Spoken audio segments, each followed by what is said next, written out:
The shadow in the corner, the unsolved mystery. Have you ever felt something unusual in your own home? Something that is inexplicable, but always makes you feel uneasy? Let me tell you the story of Lisa, a young woman living in a small apartment in the suburbs. Lisa is a graphic designer who often works from home. She just moved to this apartment 2 months ago. On the surface, everything here is perfect. Convenient location, reasonable price, and abundant natural light during the day. But there is one thing that Lisa cannot ignore. The corner of the living room, where there is always a strange darkness. At first, she thought it was just a lighting problem. But even with all the lights on, that corner was darker than the rest. What's even stranger is that when she looked at it, she felt like something was looking back at her. One evening, Lisa was working late. It was 2 a.m. and everything was quiet. When she got up to make coffee, she felt a shiver run down her spine as she turned around, but there was no one there. There was only the familiar dark corner. But this time, it wasn't just darkness. Lisa swore she saw a pair of eyes, flashing in the darkness. She quickly turned on more lights, but nothing changed. Maybe I'm overworking myself, she told herself, and decided to go to sleep. From that night on, Lisa began to have nightmares. In her dreams, she found herself standing in front of that dark corner, but this time it wasn't just darkness. A shadowy, tall, and monstrous figure emerged from it, moving towards her. She wanted to scream, but she couldn't get a word out. Every time Lisa woke up, she was drenched in sweat and felt like she had really faced something. Unable to bear it any longer, Lisa decided to investigate the apartment. She discovers that the previous tenant, a man named Jack, has mysteriously disappeared. Neighbors say that before he disappeared, Jack had told them about strange phenomena in the apartment, especially that dark corner. Lisa also finds an old notebook hidden in the closet. In it, Jack writes that he feels like he is being watched, and every night he hears whispering coming from the corner of the room.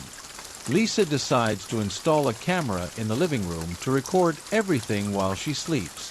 The first night, nothing unusual happens. But on the second night, when she plays the video, Lisa is stunned. In the frame, the dark shadow in the corner of the room seems to move. And then, a blurry figure appears, standing right next to her bed for a few seconds, before disappearing. Lisa decides to ask for help from a paranormal researcher. He suggests that the shadow may be an entity stuck between two worlds. He offered a solution, but there was no guarantee that it would work. After performing the cleansing ritual, Lisa felt relieved. But every time she passed the corner of the room, she still felt something watching her. She decided to move out after a few weeks, leaving the apartment and that dark corner for the next tenant. And what about you? If one day you discovered a dark corner like that in your house, would you have the courage to face it? This story is a reminder that not everything can be explained by science. Sometimes we need to listen to our feelings because they can save us from the scariest things. The Whistling Man. Have you ever heard of the legend of the Whistling Man? It is said that when night falls and silence falls on every corner, a strange whistling sound can be heard in the air. The whistling is not that of a human, but that of a wandering spirit, searching for those unfortunate enough to stray into the night. Let me tell you the story of Amber, Jake, and Tyler, 3 young friends living in the small town of Edgewood, a place where the legend of the Whistling Man is more than just a campfire tale. This is where the story takes place, where it all begins. On a cold winter night, with snow covering the streets and the air as cold as a knife, the 3 friends decide to organize a weekend adventure to escape the boredom of the town. Tyler, with his curious and adventurous nature, comes up with the idea of camping in the redwood forest, a nearly 2-hour drive from town. "Don't tell me you believe in the Whistling Man," Jake laughed, when Amber seemed hesitant. "It's just a story to scare kids." Amber, who had always been sensitive to the paranormal, shrugged. She didn't like the idea, but she didn't want to be called a coward either. So they set off. The ride was exciting, but the deeper they got into the woods, the more strange the atmosphere became. Fog began to cover the road, and the tall trees cast dark shadows in the pale moonlight. "We're here!" Tyler shouted, trying to break the silence. They set up camp near a clearing, where an ancient oak tree stood that looked centuries old. That night, as they sat around the campfire, Tyler told creepy ghost stories he'd read online. Jake laughed out loud, but Amber remained silent. Something was wrong. The air was so quiet, you couldn't even hear the wind. And then it came. A high-pitched whistle, long and broken, from somewhere in the woods. What was that? Amber jumped, turning toward the sound. It could have been the wind, Tyler said, but his voice was uncertain. Jake, by now, was starting to feel bad too, but they decided to ignore it, thinking it was probably just their imaginations. They went back to talking, but the whistle came again, closer this time, clearer. "Tyler, I think we should go home," Amber said, her voice shaking. "I don't like this place." "Come on, it was just a joke," Tyler tried to laugh, but his eyes were worried. Jake turned on his flashlight and shone it around. There was nothing but swaying tree shadows in the darkness. As the three of them were about to head back to the tent, they saw something strange. Footprints in the snow, larger than anything they'd ever seen. They appeared unnaturally, as if something was walking, but without weight. "This isn't normal," Jake said, and for the first time, concern showed on his face. As the night wore on, the whistling became more constant, more urgent, as if it were coming closer to them. Unable to bear it any longer, the three decided to leave the forest that night. But the real trouble began when they realized that the path leading out of the forest seemed to disappear. Their flashlights were fading, and the fog was getting thicker. With every step they took, the whistling grew closer. "We're lost!" Tyler shouted, panicked. Amber, clutching Jake's hand, felt her heart pounding. She turned and saw a tall figure, standing motionless among the trees. His eyes, glowing like fire, stared at them. "He who stops will never return," a strange voice rang out through the air, cold and lifeless. Amber screamed, pulling Jake and Tyler as fast as she could. But the whistling was relentless. It seemed to come from every direction, drowning them in panic. When morning came, only Amber woke up, huddled in the woods. Tyler and Jake had disappeared without a trace. Strange footprints were still imprinted in the snow, leading deep into the woods. Amber returned to town, but her story was not believed. A year later, people still rumored that on winter nights, if you heard a whistle, never stop, because the whistler was still looking for another victim. Amber's story became a new legend in Edgewood, but to her, it was an undeniable truth. Every time the wind howled through the window, she flinched, afraid that the haunting whistling would return. What about you? If one day you heard a whistle in the night, what would you do? At the end of this story, remember that not all legends are false. There are things that exist beyond our understanding. Be careful of what you cannot see. Story 3. The Vanished Passenger. It was late at night. Michael, a middle-aged salesman, was driving tiredly home from a long meeting in a town hundreds of miles away. The car glided down a deserted highway, where the rare streetlights cast a thin mist across the road. The wind blew through the trees, creating an eerie whispering sound. Michael glanced at the clock in the car. 11:47 p.m. The road was long, and he just wanted to get home soon and lie down on a soft bed. Suddenly, in the fog ahead, Michael noticed a figure standing by the side of the road. The headlights of the car shone through, revealing the silhouette of a young woman. She waved. her thin white dress fluttering in the cold wind. Michael stopped. She stood there, looking lost and in need. Part of him wanted to ignore her and keep driving, but the thought of leaving someone alone in the middle of the night made his conscience prick at him. Michael rolled down the window. "Do you need a ride?" he asked, his voice a little hesitant. The girl nodded, her eyes sad. "Thanks. I need to get to a house on the other side of town." Michael opened the door. The girl got into the back seat, her wet dress forming a small puddle on the floor. He looked at her in the rearview mirror. Her long black hair hid most of her face, but her eyes were unusually bright, as if they contained some tragic story. "What are you doing out here so late?" Michael tried to make conversation. "I just need to get home," she answered, her voice as light as a breath, but there was something cold about it that made him shiver. The car continued to roll on in silence, the only sound being the patter of rain on the windshield and the unexplained crackle of the radio. Michael tried to think of something more to say, but each question he asked was met with vague answers. The girl didn't seem to want to share herself, or maybe she couldn't. As the car rounded a corner, Michael felt the air in the car suddenly cool, even though the heater was still on. He glanced at the rearview mirror. The girl was still sitting there, staring out the window.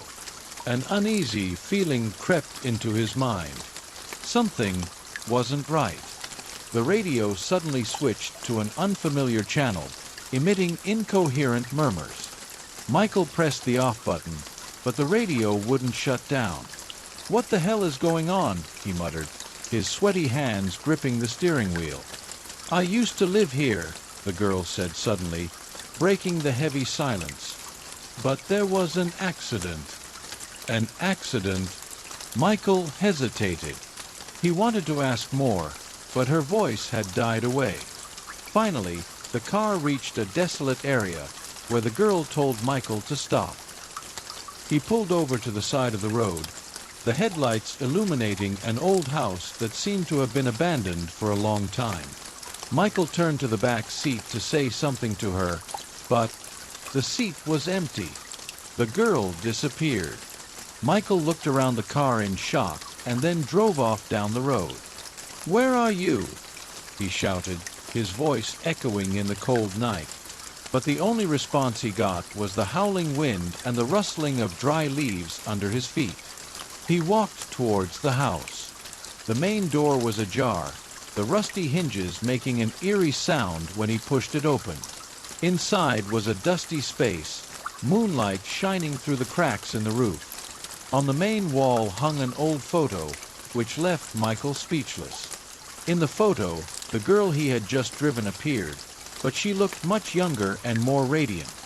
The caption below read, "Anna, our beloved, 1982 to 2004. Michael was stunned. She had died 20 years ago. Returning to the car, Michael noticed something lying on the back seat. It was a handkerchief, embroidered with Anna's name in frayed gold thread. He picked it up, feeling the coldness of the handkerchief pass through his skin. When he started the engine, the radio came back on, this time playing a strange sad song he had never heard before.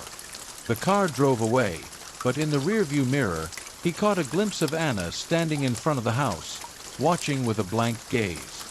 Michael never drove down that road again. But every time he told the story, the locals nodded, saying that it was not the first time someone had encountered a strange passenger on that road. And each time, the story ended with a warning. "When you see Anna, take her home, but never come back."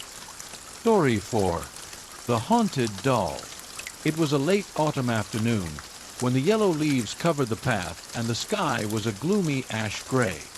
Laura, a young girl with a passion for antiques, entered an old shop at the end of the street. The shop was small, dimly lit, and the air was heavy with the musty smell of rotten wood and old books. She came here hoping to find a unique item to decorate her new apartment. Just as she was about to leave because she found nothing interesting, something in the corner of the room caught her eye. It was a porcelain doll with bright blue eyes, curly blonde hair, and a pure white lace dress. Although time had stained everything with age, the doll still looked almost perfect. There was something about its eyes, as if it was looking straight at Laura, strangely alive. "You have a keen eye," said the shop owner, a small, gaunt old woman. "This doll is very special." "What kind of special?" Laura asked, fascinated by the item. The old woman smiled, but there was something strange about her smile. "It used to belong to a little girl named Annabelle. But be careful, some things are more than just toys." Laura ignored the odd comment. She paid for it, took the doll home, and placed it on a shelf in the living room, a central spot for anyone who entered to see it. She thought she had found the perfect treasure, but little did she know that this little object would change her life forever. That first night, Laura woke up with the feeling that someone was staring at her. The apartment was quiet, except for the dim light from the nightlight.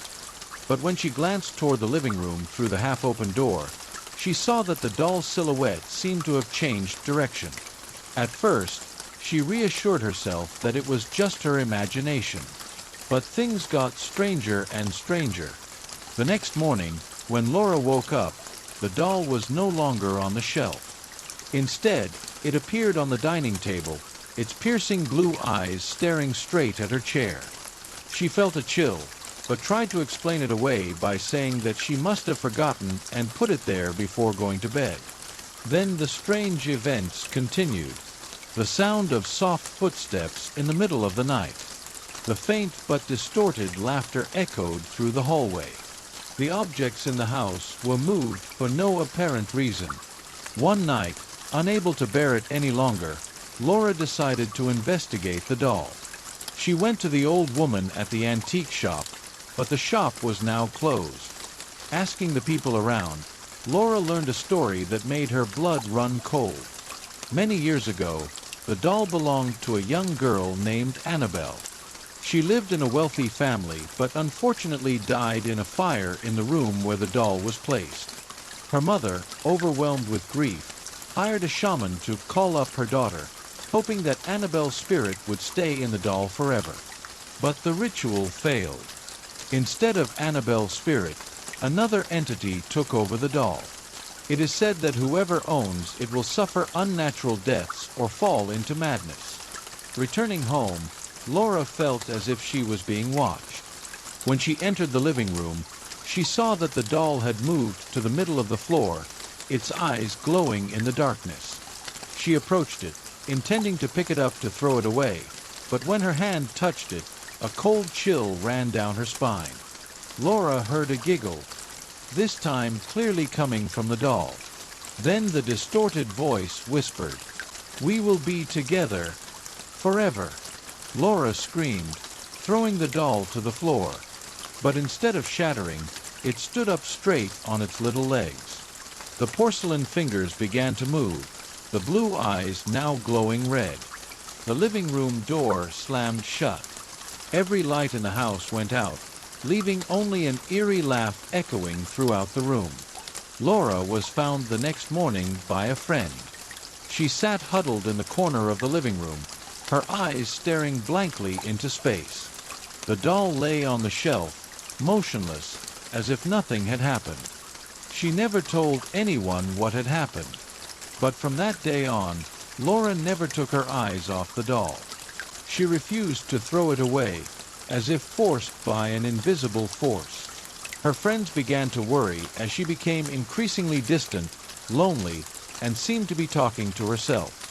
One night, Laura disappeared without a trace.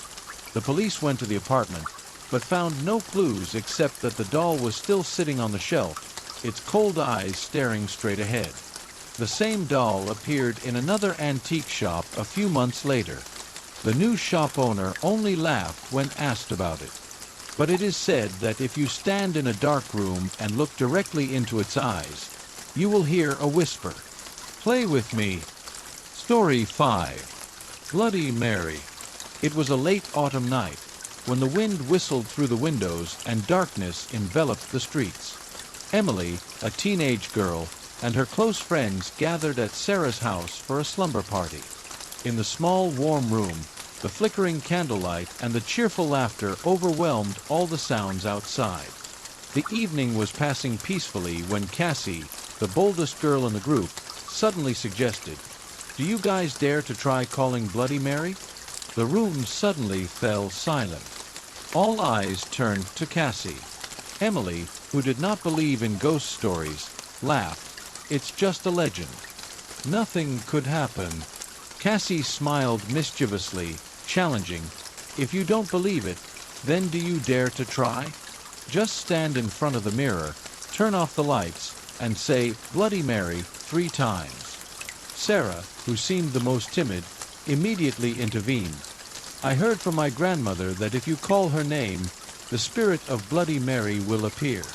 She was a woman who was unjustly executed, and now she takes revenge by appearing in the mirror to haunt those who call her name." Cassie laughed. "That's even more fun. This is just a game. If you don't believe me, we have nothing to lose." Emily, although not afraid, still hesitated a bit. But not wanting to be considered a coward, she stood up and walked into the bathroom with Cassie. The 2 girls faced the large mirror. Sarah and the others stood outside the door, their hearts pounding. In the cold darkness of the bathroom, Emily held a small candle. The room was so quiet that they could hear each other's breathing. Cassie started, "Shall we call?" Emily nodded. They both took a deep breath and said, "Bloody Mary, Bloody Mary, Bloody Mary." At first, nothing happened. Just the reflections of the 2 girls in the mirror, the candlelight dancing on the glass. Cassie laughed. "See? Nothing." But then the candlelight flickered and went out. The room was plunged into complete darkness. Emily felt a chill run down her spine. "Cassie, did you blow out the candle?" "No, not me," Cassie whispered, her voice trembling. In the darkness, they stared into the mirror. A blurry figure began to appear, the face of a woman with sunken eyes, disheveled hair, and pale, bloody skin. Her mouth was wide open, a crooked smile revealing sharp teeth. "Run!" Cassie screamed, pulling Emily out of the bathroom. The 2 of them rushed outside, breathing heavily, their faces pale. Sarah and the other girls looked at them in horror. "What's wrong with you guys?" Sarah asked, but received no answer. Emily and Cassie were stunned, eyes wide open, staring into space. From that moment on, everything became strange. The lights in the house flickered, making a strange buzzing sound. Wind blew in from somewhere, making the windows rattle despite the fact that they were closed. Whispers could be heard in the distance, as if someone was calling their names. Emily tried to calm herself. "It's just a coincidence. It's nothing." But deep down, she knew things weren't normal. That night, as everyone tried to sleep, Emily was awakened by a noise. A light scratching sound came from the bedroom mirror. She looked over her shoulder. Everyone was asleep, except for the mirror. In the dim light, she saw Bloody Mary's silhouette standing there, her eyes piercing through her. "What do you want?" Emily whispered, too scared to scream. The spirit chuckled, then said in a booming voice, "You called me. Now I will never leave." Emily screamed, waking everyone in the room. But when everyone turned on the lights, there was nothing in the mirror but their own reflections. No one believed Emily when she told them. But from that day on, everyone felt like something was watching them, especially when they stood in front of the mirror. Emily left the house the next morning, but she never forgot Bloody Mary's eyes. Every time she looked in the mirror, she always felt like those eyes were still watching her from somewhere in the darkness. It was rumored that if you were bold enough to call Bloody Mary's name in front of a mirror, you would open a door to her wrath.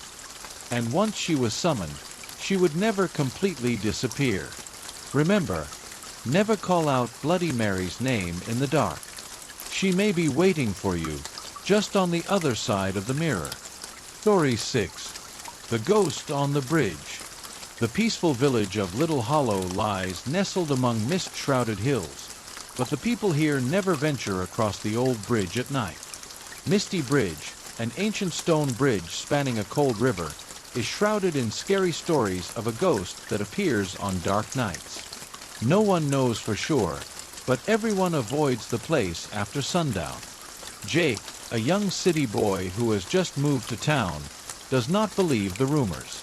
Late one night, on his way home from a party in a neighboring town, he decides to cross the bridge to get home, despite the warnings from the locals.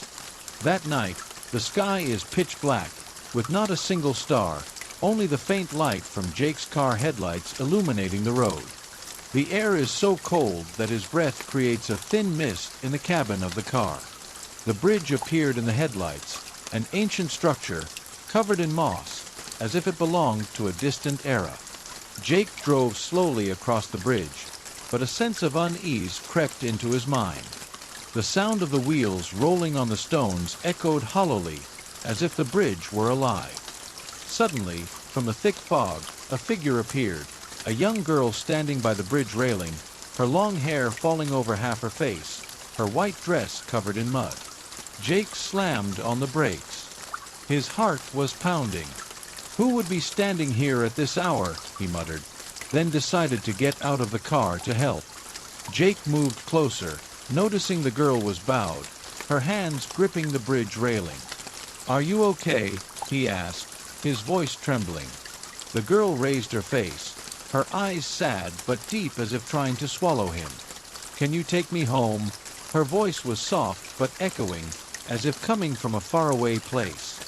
Jake didn't know what to do but nod. "Where do you live?" She pointed ahead, where the fog was shrouding the road into the woods. Jake felt uncomfortable, but compassion compelled him to help.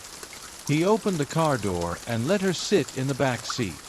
On the way, Jake tried to make conversation, but she remained silent, her eyes fixed on the window.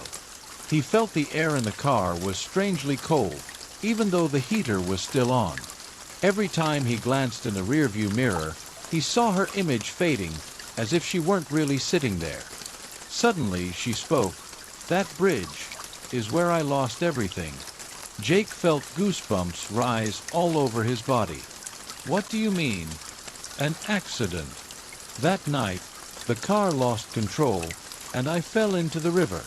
Her voice was sad but full of mystery. "They never found me."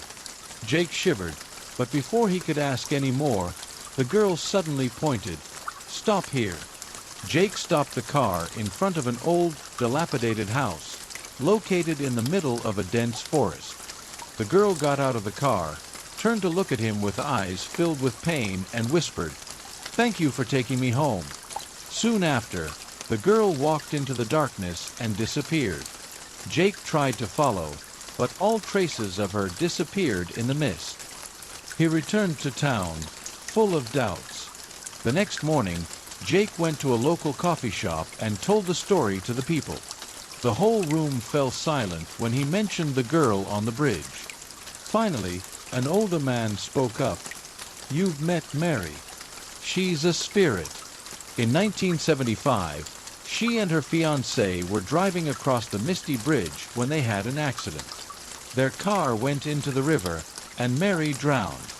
Since then, late at night, people have seen her standing on the bridge, waiting for someone to take her home.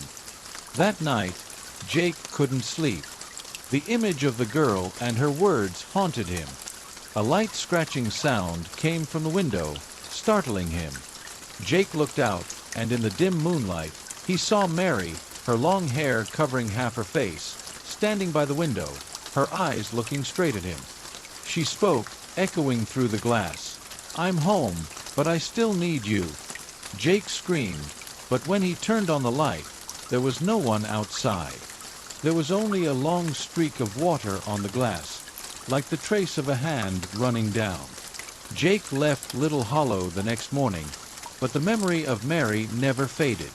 Every time he looked in his car mirror, he felt as if she were sitting in the back seat, silently watching. The people of Little Hollow still tell the story of Mary, the spirit of the young girl on Misty Bridge.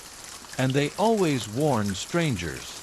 If you see Mary on the bridge, take her home, but never come back.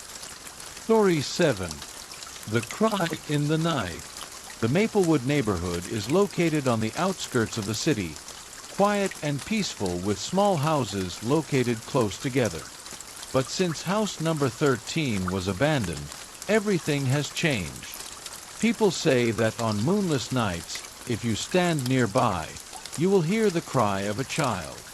The cry is unlike any sound a human can make, both plaintive and creepy, and sends a chill down the spine of anyone who hears it.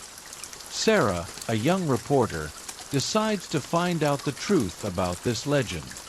Always skeptical of ghost stories, she thinks the crying is just the wind blowing through empty rooms or the sound of stray cats in the area. But she doesn't know that her decision to step into house number 13 will change everything forever. That night, Sarah brings a tape recorder, a flashlight, and a notebook. She stood in front of number 13. The walls were moss-stained, the windows broken, and the rotten boards exposed the darkness inside. The air seemed heavier here, strangely cold, despite the warm weather. She pushed open the creaking wooden door and stepped inside. The smell of dampness filled her nostrils, along with a faint fishy smell. The flashlight illuminated the path, revealing peeling walls and abandoned furniture. There was an invisible pull inside the house, drawing her deeper into the house. Then she heard it, a soft, faint cry that echoed through the air. Sarah stopped. Her heart was pounding. "Is anyone there?" she called out, her voice trembling. There was no answer, but the crying continued, as if it were coming from upstairs. Sarah climbed the old stairs, each step making the wooden floor groan in protest. The crying grew louder. There was something wrong with it. The sound seemed to drill into her mind, stirring an invisible fear. When she reached the second floor, Sarah found a wooden door ajar. She hesitated, but then pushed it open and entered. Inside was a small room, with only a rotten wooden crib in the middle. The crib was empty, but the crying could still be heard clearly, as if it were coming from within. She shined her flashlight into the crib, and as soon as the light touched it, the crying stopped. Silence suddenly filled the house, so heavy that she could hear her heart pounding. Then she felt it. A cold shiver ran down the back of her neck, as if someone was standing right behind her. Sarah spun around, but saw nothing but darkness. She tried to calm herself, but another sound rang out. Laughter. A child's laughter, but not innocent, but distorted, monstrous, as if it came from the depths of hell. She burst into tears. The disbelief in her eyes had melted away, replaced by an uncontrollable fear. "Who's there?" she shouted, her voice shaking. But instead of an answer, the laughter turned to screaming, and then to crying again, louder, clearer, to the point where she had to cover her ears. Sarah ran from the room, but the door slammed shut. She screamed, trying to open the door, but to no avail. The crying now echoed throughout the house, all around her. The flashlight flickered and went out, leaving her in complete darkness. And then she saw it. Standing in the middle of the room was a small figure, a child, no older than 3. Its eyes were dark, sunken, and its face was pale. It stood there, looking straight at her, and said, "Don't leave me." As the door swung open, Sarah rushed out, not daring to look back. But what she saw in house number 13 did not leave her alone. She spent the next week researching the history of the house, and eventually discovered a horrifying story. Years ago, a woman lived there with her infant son. The husband, in a fit of jealousy, locked the woman and the child in a room, leaving them to starve.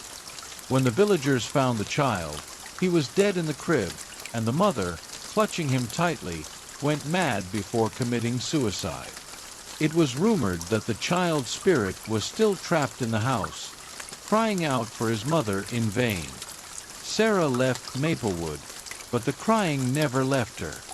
Every night, when she turned off the lights, she heard it, a faint cry echoing from somewhere in the room. It was said that if you went near house number 13 late at night, you would hear the child's cry. But be careful, because if you stay too long, you might see a small figure standing behind you, and a voice whispering, "Don't leave me alone." Story 8. The Thing in the Attic. When Liz and her husband, Tom, moved into an old country house, they thought they had found their dream home. The house was quaint, with an old tiled roof, large windows, and a spacious garden. However, from the first day, Liz sensed that something was wrong. The air in the house was unusually cold, even on hot summer days, and she often felt as if someone was watching her. Tom thought it was her imagination. "It's just an old house," he said. "A draft or a buzzing insect can make you think of strange things." Liz didn't argue, but her uneasy feeling didn't go away. Things took a turn for the worse when Liz began to hear strange noises at night. First, there were slow footsteps in the attic. The wood creaked as if someone was moving around upstairs. But every time Tom climbed up to check, he found nothing but dust and old boxes. "Look, there's nothing," he said, his voice full of confidence. But Liz knew she wasn't wrong. She heard not just footsteps, but whispers, soft, breathy sounds that echoed through the ceiling. Sometimes, it felt like the sound was coming from right behind her. One night, while Tom was away on a business trip, Liz was home alone. She lay in bed, staring at the ceiling, trying to sleep.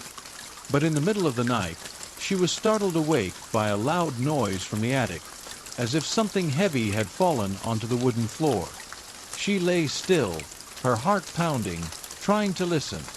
After a few seconds of silence, slow footsteps could be heard, going from one end of the attic to the other.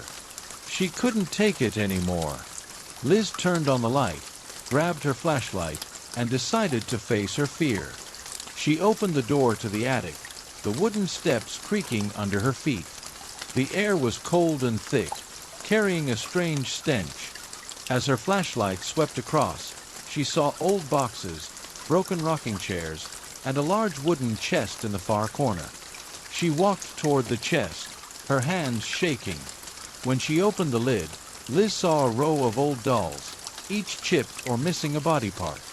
They lay in piles, their empty eyes staring straight at her. But what frightened her most was one doll in the middle. Her dark hair was tangled, her face was covered in scratches, and her eyes seemed alive. Just then, she heard a giggle behind her. Liz spun around, but saw no one. The room was empty, just darkness and the sound of her heart pounding in her chest. She ran down the stairs, locked the attic door, and never dared to go back up there again. The next day, when Tom returned, Liz told him everything. Tom, although he did not believe in ghosts, was worried. He decided to call a repairman to check the whole house. When the repairmen climbed into the attic, they discovered something strange. Under the wooden floor, they found a small secret room. Inside were children's belongings, old clothes, toys, and a black and white photo of a little girl with sad eyes. Liz felt a shiver when she realized that the girl in the photo had the same eyes as the doll in the box. The repairman said that this house had belonged to a family in the 1940s. The only girl in the family had mysteriously disappeared and was never found. From that day on, Liz no longer heard any noise in the attic. But sometimes, late at night, she still felt someone's eyes following her. and in her sleep, she often dreamed of a little girl standing beside her bed, her eyes sad, whispering, "Don't forget me." The house still stood there, cold and silent, as if waiting for a new owner to dare to face the secrets in the attic. Story 9, Room Number 13. When Mia entered the lobby of the Grand Crest Hotel, she was amazed by the beauty of the place. The high, intricately carved ceilings, the crystal chandeliers that shone brightly, and the polished marble floors reflected the soft light. After a long and tiring flight, she thought to herself that she had chosen the right place to rest. The receptionist, a middle-aged man with a polite but somewhat forced smile, quickly completed the check-in procedures. Mia was assigned room number 13, located on the top floor. When she heard the number, a strange feeling flashed through her, but she quickly dismissed it. "It's just a number," she told herself. However, before she could take the key, the receptionist whispered, "Are you sure you want this room? There are plenty of other rooms available." Mia frowned. "Why shouldn't I stay here? Is there something wrong with this room?" The man shook his head, his eyes averted. "It's nothing, miss. It's just that some of the previous guests felt uncomfortable there." Mia laughed. "I don't believe in superstitions. Any room will do." The elevator took her to the top floor. When the doors opened, Mia noticed that the hallway was longer and narrower than the others. The light from the wall lamps was dim, creating a cold atmosphere. Room number 13 was at the end of the hallway. She walked over, unlocked the door, and pushed the door open. The room was beautiful, with large windows overlooking the city and luxurious furnishings. But as soon as she stepped inside, Mia felt something was strange. The air in the room was heavy, as if there was a thin layer of invisible mist covering the entire place. She shrugged, thinking that she was just tired from the long trip. After showering and changing, Mia sat down on the chair, intending to read a book before going to bed. But not long after, she heard a noise. A soft knocking sound came from the other side of the wall. She stopped, listening. Maybe it's the room next door, she thought. But when the knocking came again, she remembered that the receptionist had said the entire floor was virtually empty. A chill ran down her spine. She stood up, walked to the wall, and pressed her ear to it. Nothing. When she turned away, the knocking came again, clearer this time, right behind her. She turned and saw that the closet door was slightly ajar, though she was sure she hadn't touched it. "It's probably the wind," Mia reassured herself, but her unease grew. She walked to the closet, her hands shaking as she pushed the door open. It was empty, except for a neatly hung hotel robe. That night, she tried to sleep, but her sleep was constantly interrupted by strange noises. Light footsteps on the floor, indistinct whispers, and sometimes the feeling that someone was standing by her bed, watching her. When the clock struck 3 a.m., Mia woke with a start. A chill had settled over the room, even though the heater was still on. She opened her eyes and saw a faint figure standing in the corner, near the window. The figure was tall, slim, and seemed to be looking straight at her. Mia turned on the light. The room was empty, but when she looked in the mirror on the dressing table, she saw that the figure was still there, standing right behind her. The next morning, Mia rushed down to the front desk and asked to change rooms. She told the clerk what had happened the night before, but he only looked at her with concern, not surprise. "You're not the first," he said in a whisper. "A man committed suicide in that room years ago. They say his spirit never leaves." Mia shuddered. "Then why doesn't the hotel lock the door?" The man shrugged. "We tried. But even with a lock, the door opens every morning. No one dares to touch the room anymore. We can only leave it empty, but sometimes people like you get assigned to the wrong room." Mia decided to leave the hotel immediately. She never returned. But from that day on, she always felt like something was following her. A cold breath, a shadowy figure passing by the mirror, and sometimes, in the middle of the night, she heard a light, steady tapping, just on the other side of the wall. Story 10. The Woman in White. The road leading into the town of Cedar Hollow is a winding, deserted road, surrounded by dense woods. Locals rarely travel this road at night. They say that if you are unlucky enough, you might encounter the Woman in White, a mysterious figure who wanders the night, haunted by an inexplicable obsession. Paul, a long-haul driver, does not believe in such legends. He has driven many deserted roads across the country and has never encountered anything but headlights gliding through the trees. That night, as the clock approached midnight, he was making a delivery and decided to take the road leading through Cedar Hollow to shorten the time.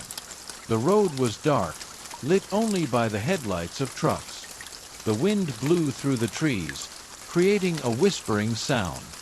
Paul turned on the radio, trying to distract himself from the boredom, but the signal was distorted, leaving only an annoying static.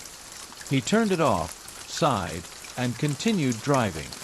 Suddenly, in the light from the headlights, he saw a figure. A woman, wearing a long white dress, stood by the side of the road, her hand raised as if waving for a car. Paul braked. The truck stopped a few meters away from her. He stared at the figure, suspicious. No one would be standing in a deserted place like that at this hour. She didn't move, just stood there, head bowed, long black hair covering her face. Part of Paul wanted to drive away, but his good guy instincts made him roll down the window. "Are you okay?" he asked loudly.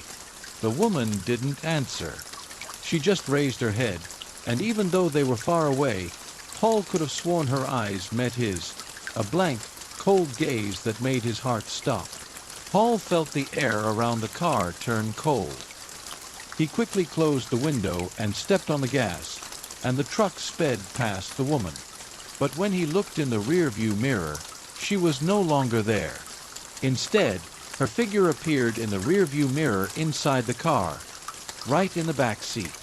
He panicked, slamming on the brakes, causing the truck to tilt to one side. When he turned around, the back seat was empty. He sat there breathing heavily, trying to calm himself. "I'm so tired," he told himself. But the strangest thing was that when he looked out the windshield, the woman's figure was now standing in the middle of the road, just a few meters away from his car. Paul decided not to hesitate any longer. He turned the wheel, driving back in the opposite direction, but the road seemed to stretch on forever. There was no exit, no landmarks. The headlights began to flicker, and the radio crackled, emitting a low, indistinct whisper. The whisper gradually became a scream. Paul screamed, pounding on the dashboard to turn off the radio, but the sound echoed throughout the cabin, filling him with fear. Then, suddenly, everything was quiet. Paul took a deep breath. The headlights returned to normal, and the road ahead was clear. He thought it was over, until he felt a cold breath on the back of his neck. Slowly, he looked into the rearview mirror. The woman in white sat in the back seat, her face pale and expressionless, her eyes staring straight at him. She opened her mouth, and a cold voice said, "Don't leave me." Paul couldn't remember how he got off the road. When he woke up, he found himself parked at a gas station, his body shaking and his mind blank. The gas station attendant came and knocked on the car door. "Are you okay? You've been sitting here for an hour," he asked, his voice full of concern. Paul tried to tell the story, but the man just shook his head. "You're not the first," he said. "A young girl had an accident on that road years ago. Her car went off a cliff, and she died instantly. Since then, people say her spirit still wanders, looking for someone to take her home." From that day on, Paul never drove through Cedar Hollow again. But sometimes, when he looked in the rearview mirror, he would catch a glimpse of the woman in white sitting in the back seat, and the cold voice would still echo in his mind. Don't leave me. Story 11. The Screaming Tunnel. The old creek road leading to the town of Ravenwood has a long tunnel known as the Screaming Tunnel. Legend has it that on rainy nights, you can hear the screams of the spirits trapped inside. The locals avoid this road, but for Daniel, a long-haul trucker, it's just another road like any other. He doesn't believe in the horror stories, and that night, while he's making a delivery, he decides to go through the tunnel to save time. The rain is pouring down, and the wind whips against the truck windows. As Daniel approaches the tunnel, he realizes that his headlights can't penetrate the darkness inside. The mouth of the tunnel is like a black hole, swallowing all light and sound. His heart beats faster, but he shakes his head, trying to shake off the feeling of unease. It's just a tunnel, he tells himself, steps on the gas, and drives in. As soon as the wheels hit the wet concrete floor of the tunnel, the atmosphere changed. The sound of the rain and wind outside disappeared, replaced by absolute silence. His headlights illuminated the moldy, mottled walls, with water dripping from the ceiling. But what struck Daniel the most was the echo. The sound of his engine sounded strange, drawn out and distorted, as if someone was mimicking it from deep within. Halfway through the journey, a noise broke the silence. It started as a small whisper, but quickly turned into a loud, painful scream, as if someone was enduring unimaginable pain. Daniel jumped, his foot slamming on the brakes, and the truck stopped in the middle of the tunnel. He looked around, trying to find the source of the sound, but saw nothing but thick darkness behind him. It must be the wind, he reassured himself, but his own voice echoed back, distorted and eerie, making him shiver. He pressed the accelerator, trying to drive as fast as he could out of the tunnel. But it seemed like there was no end to it. He looked at his watch, realizing he had been driving for more than 10 minutes, but he still couldn't get out. Cold sweat ran down his spine, despite the cooling temperature in the car. Then he saw it. In the headlights, a figure stood in the middle of the road, bent over, holding her head as if in terrible pain. It was a woman, long hair, a dirty white dress. Daniel's heart pounded. He wanted to honk the horn, but the sound of the horn wouldn't come out. Unable to avoid it, he was forced to stop the car. "Miss, are you okay?" he shouted, his voice echoing in the empty space.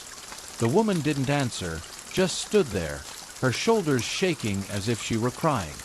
He got out of the car, holding the flashlight. The closer he got, the more he realized something was wrong.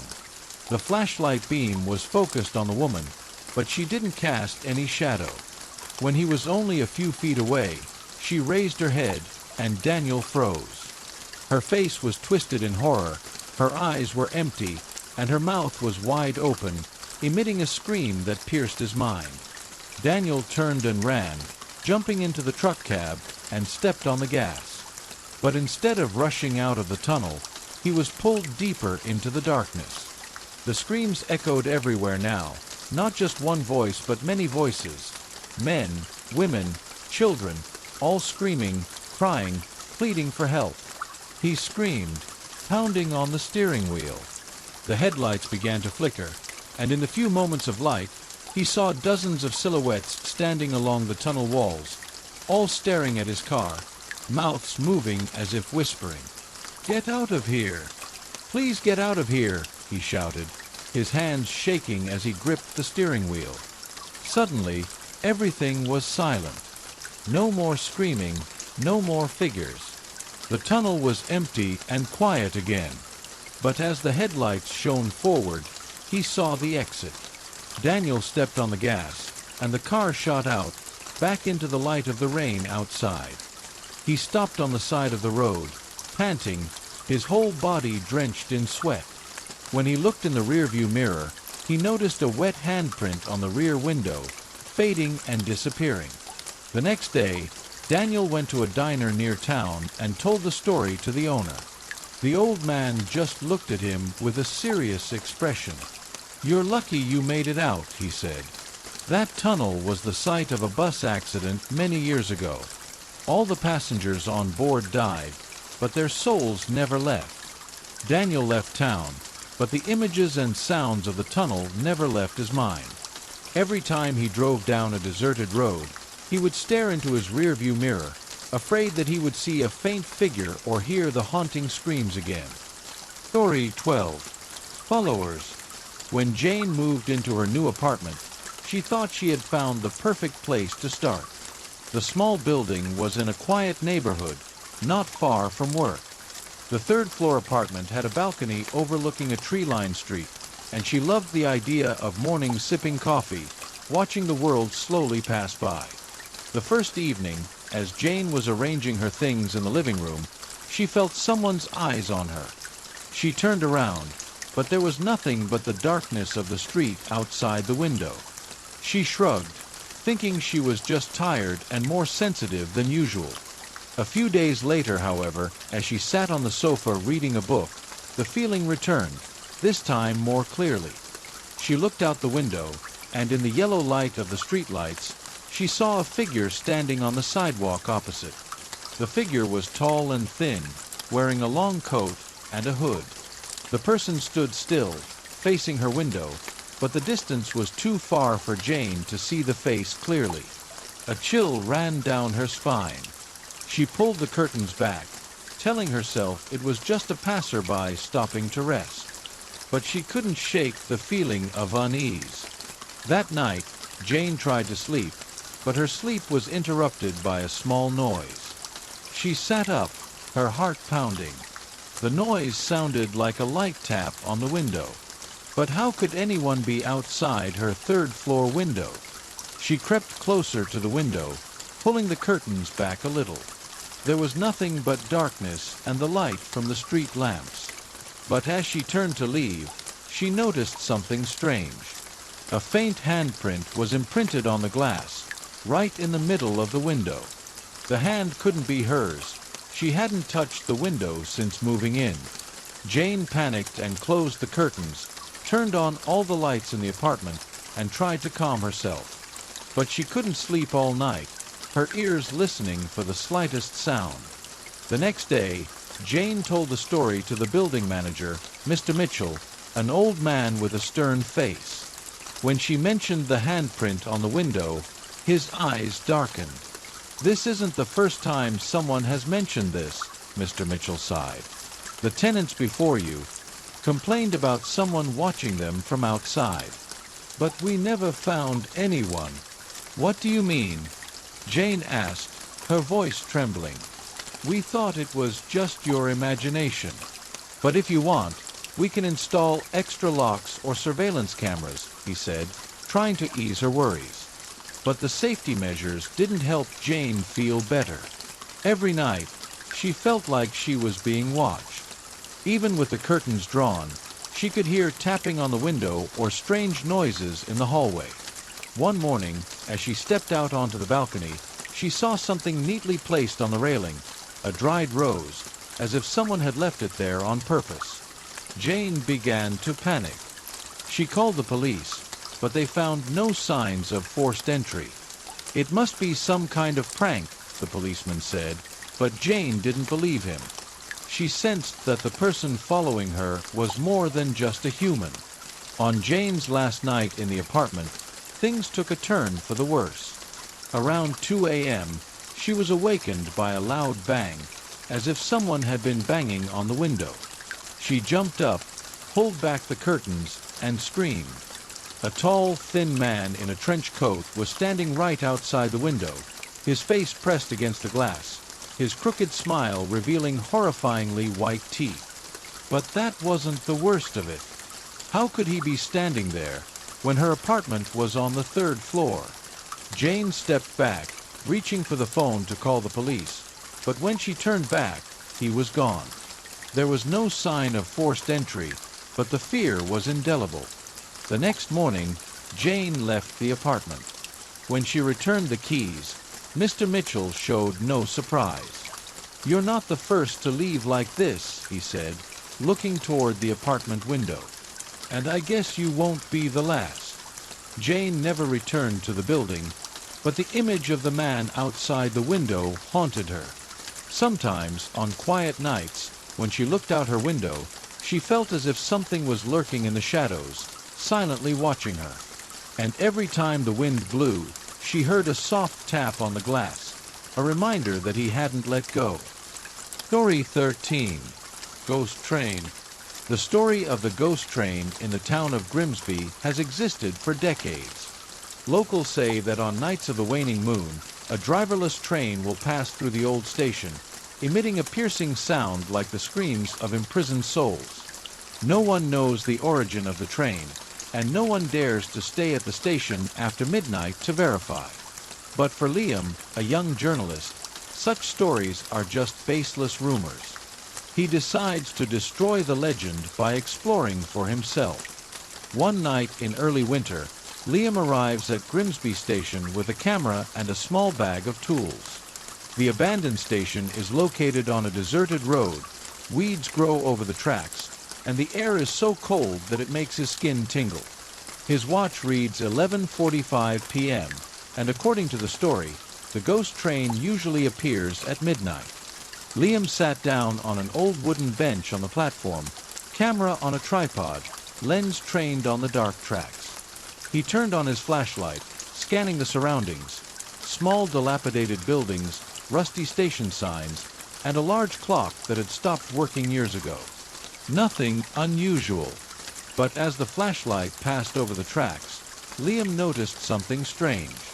The iron rails were unusually shiny, as if a train had just passed by. He frowned, trying to figure it out. Maybe it was just the reflection of the light. When the clock struck 12 o'clock, everything around him became strangely quiet. No more whistling wind, no more chirping insects, just a dead silence that filled the air. Liam felt a cold breeze pass by, making him shiver. And then, in the distance, a sound rang out, the sound of a train whistle. At first, the sound was small and faint, as if it came from a very far away place. But within seconds, the whistle grew louder, clearer, and Liam realized it was coming closer. His heart pounded. He turned on the camera, staring at the tracks. A light appeared in the distance, a yellow dot flickering in the darkness. It grew larger, and Liam realized it was the light of a locomotive. But strangely, there was no sound of an engine or wheels rolling on the tracks. There was only the sound of wind and a long, drawn-out scream. As the train drew closer, Liam saw it clearly, an old steam train with peeling paint and rust streaking across its hull. The carriages behind it were rotten, the windows broken, and the interior was pitch black. There was no driver, no passengers, but the train was still hurtling forward at an incredible speed. Liam stood still, unable to take his eyes off the scene before him. The train roared through the platform, carrying a blast of cold air that made him feel as if he were frozen. But what terrified him the most was when he looked into the shattered windows. In the moments when the light from the engine passed by, he saw faces. Pale faces, empty eyes, and mouths wide open as if they were screaming silently. Trying to calm himself, Liam grabbed his camera and ran along the platform, trying to record the train. But when he reached the end of the platform, the train suddenly disappeared, as if it had never existed. The tracks in front of him were empty, and everything returned to its original silence. The next day, Liam took the footage back to the office to review. But when he turned on the camera, he discovered something strange. All the footage was grainy. The screen showed only faint streaks of light, a static noise mixed with the sound of screaming. Only one frame was clearly recorded, a pale face with deep black eyes staring into the lens. Liam felt a chill.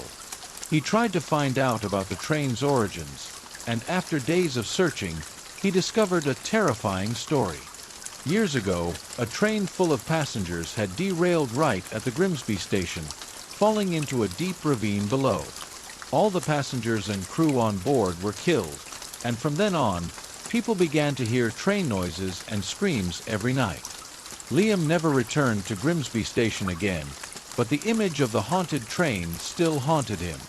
Sometimes, on quiet nights, he heard the trains whistle in the distance, and in the mirror, he saw pale faces watching him. They say that if you stand on the platform at midnight, you can see the train. But be careful, because once you see it, the spirits on the train will never leave you alone. Story 14. The Whispering Wardrobe. Emma moved into a new apartment in a quiet neighborhood, thinking it would be the perfect place to start a new chapter in her life. The apartment was small but cozy, with large windows overlooking a tree-lined street. The only thing that bothered Emma was the old wardrobe built into the bedroom wall. The dark wood doors were scratched and heavy, giving it a dated, gloomy feel. But Emma brushed those thoughts aside. It was just a wardrobe. On the first night, after unpacking her things, Emma lay down on the bed, trying to relax after a long day. But as soon as the lights went out, a soft sound came from the wardrobe. At first, it was just a small creak, as if the wood was flexing. Emma shrugged, thinking that the new apartment just needed time to get used to it. But after a few minutes, the sound changed. It was like a whisper, soft but indistinct, as if someone were talking inside. Emma turned on the light, sat up, and stared at the closet. Everything was quiet. She walked over and opened the door. Inside were just the clothes she'd hung up, and the dark void behind them. She closed the door, telling herself she was tired and needed to sleep. The next few nights, the sound continued. The whispering grew longer, and sometimes it seemed to call her name, Emma. The voice was soft, distant, but cold. This time, she couldn't ignore it anymore. She tried to listen, but every time she turned on the light or opened the closet, the sound disappeared, leaving an eerie silence. Emma told her friend, Sarah, what had happened. Sarah laughed, saying it was probably just the wind or the old wardrobe. I can come and check if you want, Sarah said. Emma reluctantly agreed, hoping that her friend's presence would lessen her fear. That night, Sarah slept over. As they lay in bed, Sarah whispered, I didn't hear anything. Maybe you imagined it. But a moment later, the sound came back. This time, it was clearer. The whispers became broken sentences, as if someone was trying to communicate something. Sarah sat up, eyes wide as she looked at Emma. Did you hear that? She asked, her voice shaking. Emma nodded, her whole body stiff. They both looked toward the cupboard, where the sound came from. The door shook slightly, as if someone inside was trying to push it open. Sarah stepped forward, her hands shaking as she grasped the handle. Emma yelled, Don't open it! But Sarah had already pulled the door open. It was empty, only darkness and a faint smell of damp. Sarah turned back, trying to reassure her friend. Nothing, it's just... She didn't get to finish her sentence when the closet door slammed shut, almost hitting her. They both screamed and backed away. This time, the whisper was clearer, echoing throughout the room. Free me! Don't leave me! Sarah left the next morning, leaving Emma alone with her growing fear. Emma decided she wouldn't sleep in the bedroom anymore. She moved to the living room, but strangely, the whisper from the closet continued to echo, no matter where she was in the apartment. It seemed to cling to her, seeping into every corner of her mind. Desperate, Emma went to the previous owner of the apartment to ask about the closet. An older man, his face pale, looked at her warily when she mentioned the closet. That closet. I think we broke it, he said, his voice a whisper. You shouldn't have opened it. We locked it up a long time ago. When Emma asked why, he simply said, That's the last place they found her. Emma returned home, her mind racing with unanswered questions. She decided to open the closet one last time, hoping that if she faced her fear, she could end it. When she pulled the door open, a blast of cold air rushed out, making her shiver. The closet was empty, but a dusty handprint was on the wall behind it. It looked like someone had tried to climb out. She backed away, closed the closet door, and called someone to come dismantle it the next day. But that night, she woke to a familiar whisper. This time, it wasn't coming from the closet. It was right in her ear. "I'm out." The next day, Emma disappeared. When the police came to investigate, the apartment was empty and the closet was gone. The owners of the apartment swear that they never took down the cabinet. But since then, no one has dared to rent the apartment again, because every night, neighbors still hear strange whispers echoing in the empty room. Story 15. Cemetery Night Shift. Jack was proud of his job as a security guard, even though not everyone wanted to take the night shift at a cemetery. To him, it was just another job, patrolling, checking the gates, and making sure no one was breaking in to cause damage. Elmwood Cemetery, where he worked, was large and ancient, with moss-covered stone tombs and towering old trees. Rumor had it that the place was haunted, but Jack didn't believe in those stories. On a moonless night, Jack began his shift as usual. He put on a thick coat, grabbed a flashlight, and walked out of the small guardhouse at the entrance to the cemetery. The air was cold and quiet, except for the rustling of dry leaves under his feet. As he passed the first row of graves, Jack heard a strange sound. First, there was a clanking sound, like metal rubbing against metal. He stopped, his flashlight beam sweeping over the nearby graves.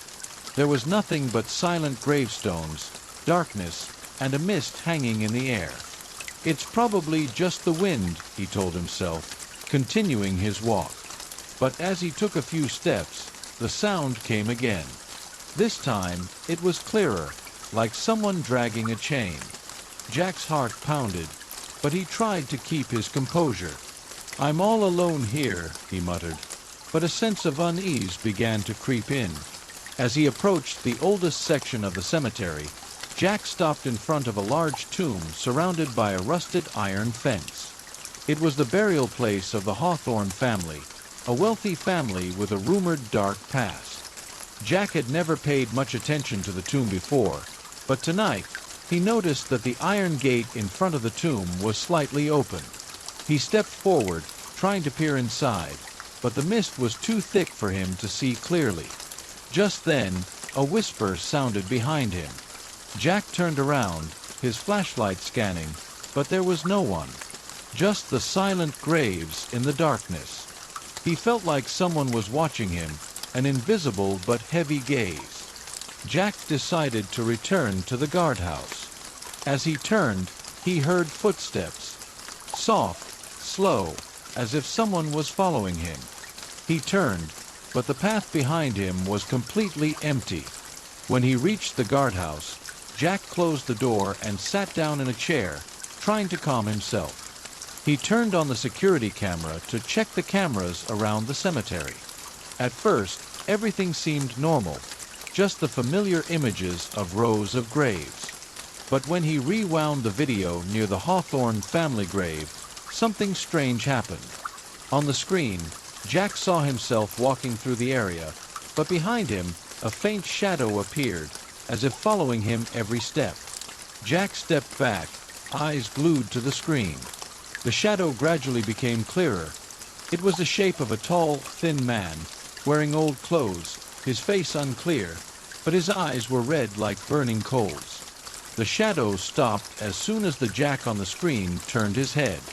But the most terrifying thing was, in the video, the shadow did not disappear. It just stood there, staring at the camera, as if looking directly at the present Jack. Jack turned off the camera, the feeling of fear now taking over his entire body. He decided to call the manager to report, but the phone lost signal. It felt like there was some force holding him back. The footsteps outside rang out again, this time clearer, more regular, as if someone was circling the guardhouse. He turned on the flashlight, opened the door, and shouted, "Who's there?" But the only answer he got was the sound of wind blowing through the trees. When Jack turned back in, the door closed behind him, and immediately the lights in the house flickered before going out. The room was plunged into complete darkness. He felt a cold air brush against the back of his neck. Jack turned around, and in the dim light from a flashlight, he saw the shadow. It was standing right in the room, its red eyes staring straight at him. The shadow did not approach, but its low, distorted voice rang out, as if coming from every corner of the room. "You shouldn't be here.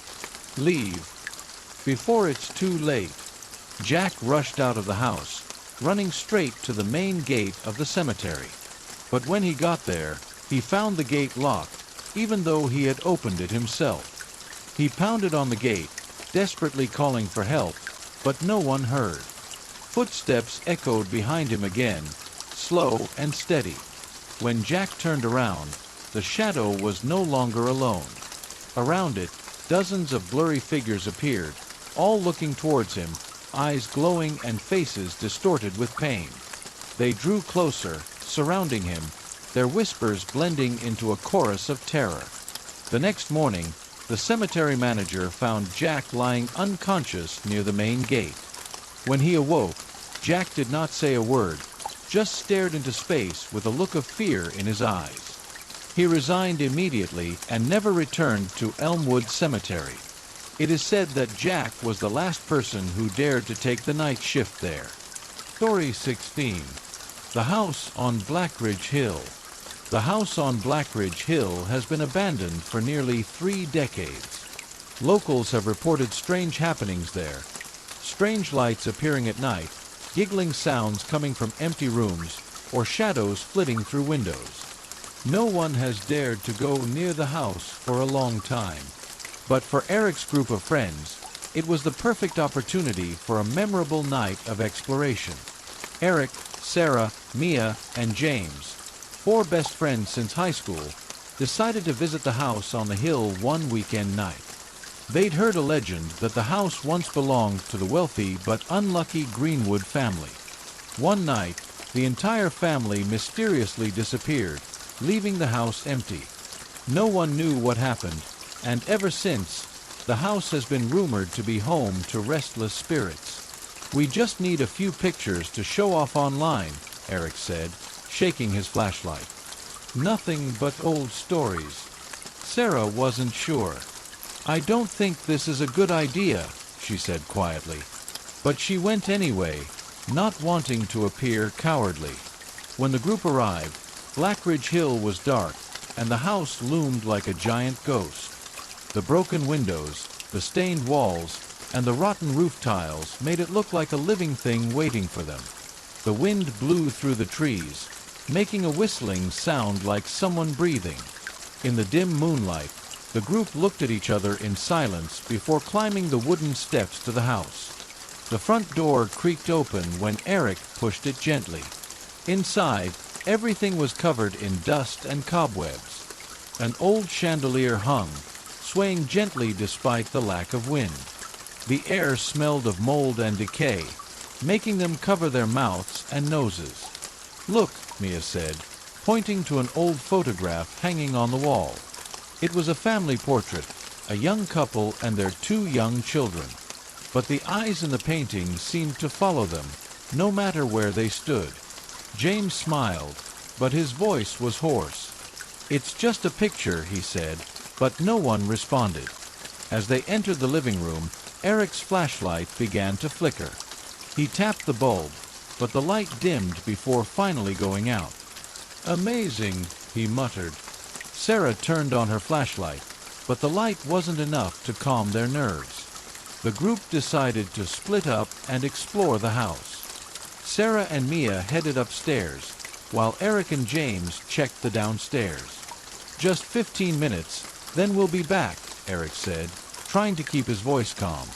Sarah and Mia walked down the upstairs hallway, where the wooden floors creaked under their feet. The door to one of the bedrooms was ajar, and inside, an old bed was still there, with yellowed sheets covered in dust.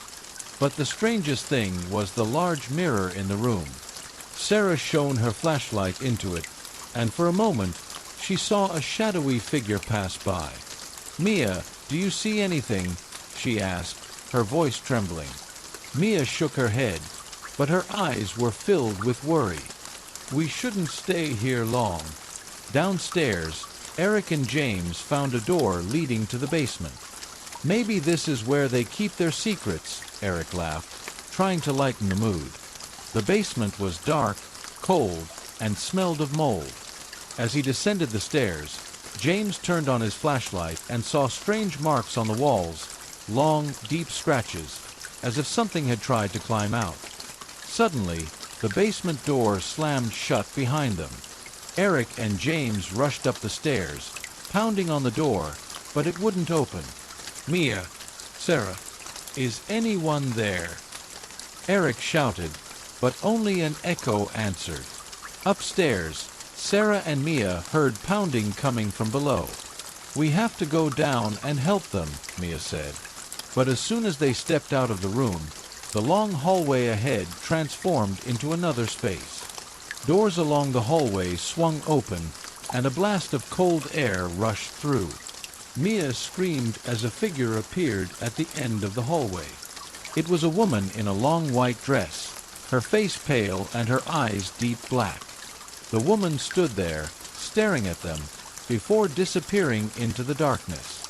In the basement, Eric and James found another way out, a small door leading outside through a narrow tunnel. They crawled through, hearts pounding, until they finally emerged into the fresh air. But when they looked back at the house, they realized something was strange. The basement they had just escaped from did not match the location of the house. Eric turned, but James grabbed his arm. "We have to go," James said, his voice filled with fear. Sarah and Mia never made it downstairs. When Eric and James returned to the police the next morning, the house was empty. There was no sign of the girls, and no one knew where they had gone. Locals said that people who entered the house on the hill often never returned. But sometimes, on moonlit nights, they would see a light flickering in the windows and hear giggling echoing through the wind. Story 17. The Man in the Mirror. When Rachel moved into her new apartment, she was immediately drawn to the large mirror that hung on the bedroom wall. The ornately carved wooden frame, a classic in style, was the only piece left by the previous tenant. She loved the idea of an antique with history, even though the mirror surface was slightly scratched and faded in some corners. "Just wipe it clean," she told herself. At first, everything was normal. The apartment was small, but comfortable, and Rachel was happy with her choice. The large mirror became the centerpiece of the room, reflecting the natural light from the windows and making the space feel more spacious. But then strange things started to happen. That first night, as Rachel lay in bed reading, she felt something was wrong. She couldn't explain it, but she felt like she was being watched. Looking around the room, everything was normal. But when her eyes drifted to the mirror, she paused. The room was clearly reflected in the mirror, but something seemed different. A shadowy corner in the distance seemed to contain a figure, though when she looked behind her, there was nothing there. Rachel shook her head, telling herself she was imagining things. But the unease persisted, and that night she had to pull the curtains over the mirror to sleep. The nights that followed were worse. When Rachel passed the mirror, she would sometimes see a flicker of movement, as if someone had stepped out of sight. But when she turned to check, the room was always empty. Once, while she was putting on her makeup in the morning, she noticed that her face looked different. A small smile crossed her lips in the mirror, even though she wasn't smiling. She shivered, stood up, and walked away from the mirror. That night, Rachel decided not to look in the mirror again. But as she lay in bed, the dim light from the nightlight made the mirror seem to glow slightly, as if it were drawing her attention. Unable to bear it any longer, she walked over and pulled the curtains completely shut. That was when she heard a whisper. Soft, distant, but clear. Rachel. She froze. Her heart pounding, she glanced around, but the room was completely silent. "Who's there?" she whispered, her voice trembling. She was met with silence. The next night, Rachel woke at 2 a.m. to a strange noise. A soft, steady tapping came from somewhere in the room. She sat up, her eyes immediately drawn to the mirror. The curtains were drawn, though she clearly remembered closing them before going to sleep. A faint handprint was visible on the surface of the mirror, as if someone had placed a cold hand there. Rachel picked up the flashlight beside the bed and walked slowly toward it. When the flashlight hit the mirror, she saw herself, pale, eyes wide with fear. But in the corner of the mirror, another figure appeared.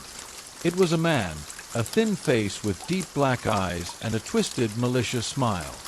Rachel screamed, turning around, but there was no one behind her. She rushed out of the room, shut the door, and huddled in the living room until morning. The next day, Rachel called the landlord, asking him to come check on the mirror. When she told him what had happened, the landlord thought for a moment before sighing. "That mirror has been here for a long time," he said. "Your previous tenants said they saw strange things, but I didn't think anything of it. If you want, I can take it away." Rachel immediately agreed, and that afternoon, the landlord took the mirror out of the apartment. She felt relieved, but at the same time there was still a vague anxiety. That night, for the first time in many nights, she slept soundly without being awakened. But when she woke the next morning, horror struck. On the wall, right where the mirror had hung, a line appeared, written in faint but clear letters: "You cannot escape me." Rachel fled the apartment, never to return.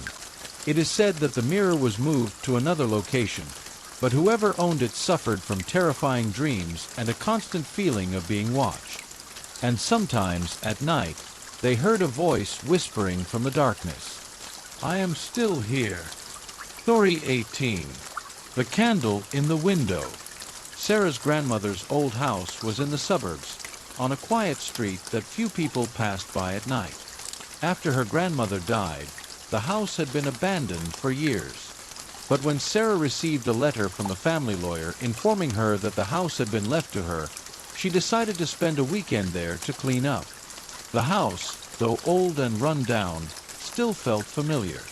The front door creaked when she pushed it open, and the smell of rotting wood mixed with lavender, her grandmother's favorite scent, filled the air. Sarah turned on the lights, but the bulbs flickered before going out completely. "This is wonderful," she muttered, pulling a flashlight from her bag. The living room was exactly as she remembered it. Dusty family photos, the armchair where her grandmother used to knit, and a small table by the window. But what caught Sarah's attention was a candle sitting on the table, placed right in the middle of the large window. It was a white wax candle, still new, with a shiny brass base. She frowned. This candle was not in her memory. That night, after cleaning up a part of the house, Sarah decided to sleep over. She lit another candle in the living room to brighten the space. As the wind blew gently through the cracks in the window, the candlelight flickered, creating dancing shadows on the wall. Around midnight, she was awakened by a small noise. A light tapping sounded from the living room window. Sarah went downstairs, feeling alert, but when she looked outside, the street was dark and deserted. Only the light from the candle in the window reflected off the glass, as if it were glowing brighter than usual. When she turned around, she was stunned. The candle on the table, the white candle she had seen that afternoon, had lit itself. The small flame wavered slightly, even without the wind. Her heart pounded. She moved closer, but as soon as she got close to the candle, a cold feeling washed over her, as if someone was standing right behind her. Sarah turned, but the room was empty. She looked back at the candle, and this time she saw something strange. In the flame light, faint words seemed to appear on the wax. "Sarah, I need help." She backed away, panicked, but her eyes could not take their eyes off the candle. "Grandma," she whispered, her voice trembling. But instead of answering, a blast of cold air blew past, making the flame dance wildly. Unable to bear it any longer, Sarah blew out the candle with a sharp breath and ran upstairs to her bedroom, closing the door tightly. She could not sleep, listening for every little sound in the house. But everything seemed quiet until she heard a knock on the door. Soft, steady, and not from the front door, but from her bedroom door. The next morning, Sarah decided to leave the house, but before she did, she wanted to check the cellar, the place her grandmother had forbidden her to enter when she was a child. She opened the cellar door, and a musty smell filled the air. By the light of her flashlight, she saw an old wooden chest in the corner. Opening the lid, Sarah discovered a series of handwritten letters, all written by her grandmother. The contents of the letters left her speechless. She wrote that she was haunted by a spirit, a person who had lived in the house before the family moved in. That person had died alone, and his spirit was always trying to connect with the living. The last letter ended with a scrawled line, "A candle is a bridge. Never light it." Sarah hurried out of the cellar, intending to leave the house immediately. But when she went up to the living room, she saw that the white candle on the table was lit, even though no one had touched it. The flame was taller than usual, and its light illuminated the entire room. And this time, she heard a whisper. "Sarah, I need you." Sarah turned and ran for the door, but the main door wouldn't open, as if locked from the outside. The whispering grew louder, mixed with giggles, as if several voices were speaking simultaneously inside her head. She screamed, grabbed the towel on the table, and snuffed out the candle. But as soon as the flame was out, the room was plunged into complete darkness. A cold breath brushed the back of her neck, and the last time she heard that voice, it whispered menacingly, "You can't leave me." Sarah was never found. The house on the hill was still there, and people who passed by at night often saw the light from a candle flickering in the window, dancing as if someone was inviting them in. Story 19. The Ghost Touch. Julie moved into a small apartment in the suburbs to start a new life. The apartment was not large, but it was just right for one person, and most importantly, it fit her tight budget. The landlady, an older woman, was always friendly but had something strange about the apartment's past. "This is a quiet place," she said as she handed over the keys. But before leaving, she paused, her eyes wandering around the room. "If you feel anything strange, just ignore it. Don't worry too much." Julie frowned. "What do you mean?" "Oh, nothing." The landlady quickly smiled and hurried out the door. The first day went normally. Julie packed her things, enjoying the quiet of her new space. But at night, as she sat on the sofa reading a book, something strange happened. She felt a light touch on her shoulder, like someone tapping their fingers against her skin. She turned around, startled, but the room was empty. It must be fatigue, Julie told herself, trying to shake off the unease. But when she turned back to her book, the touch came again, this time on her right hand, which was resting on her knee. It felt as if someone was touching her skin, even though no one was there. Julie shivered, got up, and headed straight for the bedroom, determined to get to bed early to forget the strange feeling. But even in her sleep, she could vaguely feel light, vague touches along her back and arms. In the days that followed, things got worse. The touching didn't just happen at night, but whenever she was alone. In the kitchen, while washing dishes, Julie felt a quick touch on her wrist, causing her to drop a plate on the floor. In the bathroom, as she looked in the mirror, she felt a cold hand gently touch her shoulder. She screamed and turned around, but no one was there. She called her friend Megan and told her what had happened. Megan, who didn't believe in ghosts, just laughed. "Maybe you're just nervous," she said. "I'll come visit you this weekend, and we'll do something fun." Julie felt relieved to hear that, but part of her knew that the touches weren't her imagination. They were so real that it sent a shiver down her spine every time she thought about them. That night, Julie decided to get it straight. She put her phone on the table, turned on the video recording, and sat on the sofa as usual. A cold feeling filled the room, and then the familiar touch appeared, this time on her back. Julie froze, her heart pounding, but she tried to stay calm. "Who was there?" she asked loudly, her voice shaking. There was no answer, but the touch turned into a gentle push, almost knocking her off balance. Julie rushed to her phone, turned off the recording, and reviewed the video. The footage showed her sitting alone, but then a blur flashed behind her, a vague but distinct shape of a hand touching her back. Julie was breathing heavily, her whole body shaking. She didn't know what to do. She called Megan, begging her friend to come the next morning. When Megan arrived, Julie told her everything, showing her the video. Megan, despite her tough demeanor, couldn't hide her concern. "You can't be here alone," Megan said. "We have to find out what's going on." The two began to research the apartment. After hours of searching online, they found an old newspaper article. It turned out that Julie's previous tenant, a man named David, had died in the apartment. It is said that David suffered from isolation and depression for many years.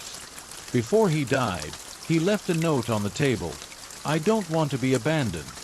That night, Julie and Megan decided to sleep in the same room. But even with Megan present, Julie could not rest easy.